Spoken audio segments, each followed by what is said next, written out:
హైదరాబాద్ లో ప్రపంచ స్థాయి మౌలిక వసతులు కల్పించాలనేది సీఎం రేవంత్ రెడ్డి ప్రయత్నం. అందుకోసం ఎంతో కష్టపడుతున్నారు. ఎన్నో అభివృద్ధి పనులు మొదలు పెట్టారు. కానీ కీలకమైన మెట్రో రెండో దశకు కేంద్ర మంత్రి కిషన్ రెడ్డి సైంధవునిలా అడ్డుపడుతున్నారు. బీఆర్ఎస్ నేత కేటీఆర్ చెప్పినట్లుగా కిషన్ రెడ్డి వింటున్నారు. ఇద్దరూ కుమ్మక్కై తెలంగాణ అభివృద్ధికి అడ్డుపడుతున్నారు. ఒకవైపు కేంద్రం చుట్టూ తిరిగి నిధులు అనుమతులు తీసుకొస్తున్నారు సీఎం రేవంత్ రెడ్డి. కానీ ముఖ్యమంత్రి అభివృద్ధి చేస్తే రాష్ట్రంలో తమకు రాజకీయ పుట్టగతులు ఉండవనేది కేటీఆర్ టెన్షన్.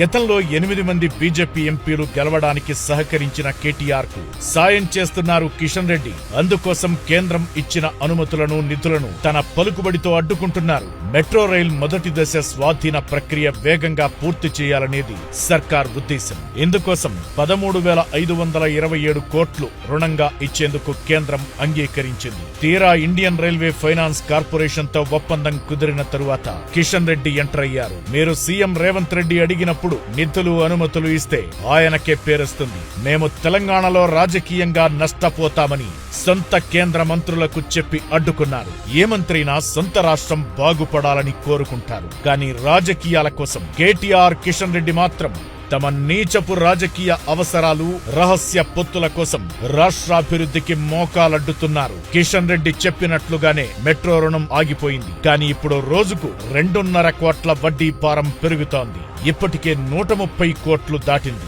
ఎందుకంటే ఒప్పందం జరిగి నెల రోజులు పూర్తయింది. మరి ఈ వడ్డీ డబ్బులు ఎవరు కట్టాలి? ఈ నష్టం ఎవరు భరించాలి? కేవలం కిషన్ రెడ్డి, కేటీఆర్ వలన రాష్ట్ర ప్రభుత్వంపై అదనపు భారం పడుతోంది. ఏ షరతు విధించినా రాష్ట్ర ప్రభుత్వం అంగీకరించింది. అయినా కేంద్రం నిధులు నిలిపేసింది. ఎందుకు ఆపారంటే కేంద్రం సమాధానం చెప్పదు. కానీ సీఎం ఆ రహస్యాన్ని బద్దలు కొట్టారు. తాము కలిసి రాగానే కేంద్ర మంత్రులు ఖట్టర్, అశ్విని వైష్ణవ్ ను కిషన్ రెడ్డి కలిశారు. ఆ తరువాత నిధులు ఆగిపోయాయని తేల్చి చెప్పారు. తానేమీ ఆపలేదంటున్న కిషన్ రెడ్డి నిధులు రాష్ట్రాభివృద్ధి కోసమైనా విడుదల చేయిస్తానని కూడా చెప్పడం లేదు. ఎందుకంటే ఇదంతా కేటీఆర్, కిషన్ రెడ్డి ఆడుతున్న రాజకీయ కుట్రల చదరంగం.